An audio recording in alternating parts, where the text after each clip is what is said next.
rest of me is down. You enchant me, even when you're not around. If there are boundaries, I will try to knock them down. I'm latching on them, now I know what I have. Some other key leaders in our group that also attended. So I see Cody. Cody is the first person that I see on here. Cody, if you could unmute yourself and kind of just share some one or two takeaways that you got from convention, as I know this was your first convention, and if you could just share with the team some of the biggest takeaways and what you're going to implement into your business, sir. Yeah, for sure. I love Dave Anderson. I did. I absolutely love Dave Anderson.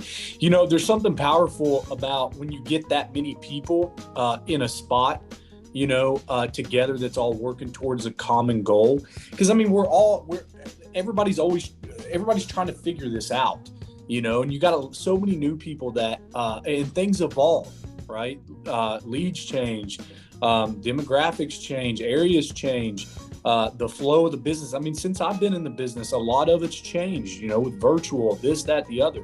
But there's something so powerful, man, about getting around people who are motivated, And I'll tell you, man, like I remember sitting there and I went up top and I sat by myself for about 10 minutes and I was just looking at it. And I was in a stadium full of people that just wanted to win. And for me, I had this conversation with my dad last night. I got in late last night from running, like real late. And my dad called me and I was having a conversation with him. And he asked me, he was like, what motivates you to do what you do? He was like, because you're out there, you know? And I was like, yeah, but I'm not out there enough.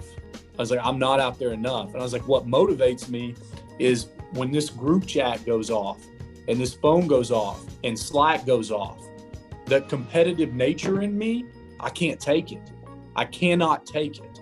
Like you seen yesterday, me and Jared giving each other crap, going back and forth. Like I love just poking him. I love it, you know, and it's surrounding yourself with people that are like that every day. Like I have nothing against lazy people, but I don't get them. I don't understand them. So when I go down to convention and I'm in with a group of people that are just motivated and they all want to learn and they want knowledge, like it pours out of my soul, man. And you know, there's so many people on this call right now that I sat and talked to when we did our meet and greet, and they were hungry, man. They were hungry. I could see it in their eyes.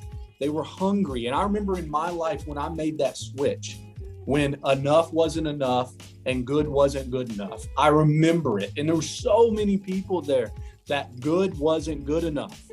It wasn't. And how you do one thing is how you're going to do everything. If you slack on dialing, you're going to slack in the field. Your business is going to slack. And you can notice it. You know, whenever I was, I went backstage and I was walking with Easton and Jake, right? You could just feel it coming off of them. Like you could just feel it, the motivation, the drive, the determination. The only difference between those people and other people on this call right now is they do it. They show up. They dial the phone. 12 hours, dial day. They're here. They're right here, right now, dialing the phone. I guarantee it, right? And so my biggest takeaway from convention is it's priceless. I mean, they could charge me $5,000 and I wouldn't get the money out of my pocket fast enough to be in that stadium. And it's just the truth. Being around people like that and surrounding yourself with people like that, you know, it does something for you. It really, truly does. And it fires me up. It gets me motivated. It gets me pumped up, and it makes me want to poke and prod people, you know, because if you don't put the time and effort into it, you're selling yourself short. And not only are you selling yourself short, but you're selling short the people who believe in you, right? If you got a spouse, if you got a child, if you like, what do you do? Like, there's people on this call right now that's got so much potential and they're so good at helping families. and they just don't, they don't put the time and effort into it, you know? And I hope that whenever you go down to convention and you meet somebody like Michael Sandman, 20-year-old kid, like it's in his eyes. He came from nothing. He came from absolutely nothing, and he smoked me this year. And that motivates me. I look at that kid and I'm like, checkmate, man. All right. That's enough for me. Like, I got to step up. Right. So if it's on a Wednesday, if it's on a Saturday, if you're like, oh, the Super Bowl Sunday, so I'm not going to run business. I love Joey Burrow like the rest of the people, but you can bet your hind end I'm running. I've already got appointments on the books for Sunday. Like the other thing that I would say is I talk to so many people and I ask them specifically, what did you give up? What did you give up that you like, that you're comfortable with? What did you give up in order to get to where you want to be? Because if you're willing to do that, do the 90-day cycle and then do it again, and then do it again, and then do it again. And you'll be surprised at where you're at, you know? And to me, that's what I took away from convention. There's a lot of hungry people in there, and there's a lot of successful people in there. And the only difference between the hungry people and the successful people is the action that they took, period. That's it. Amen, dude. I appreciate you sharing.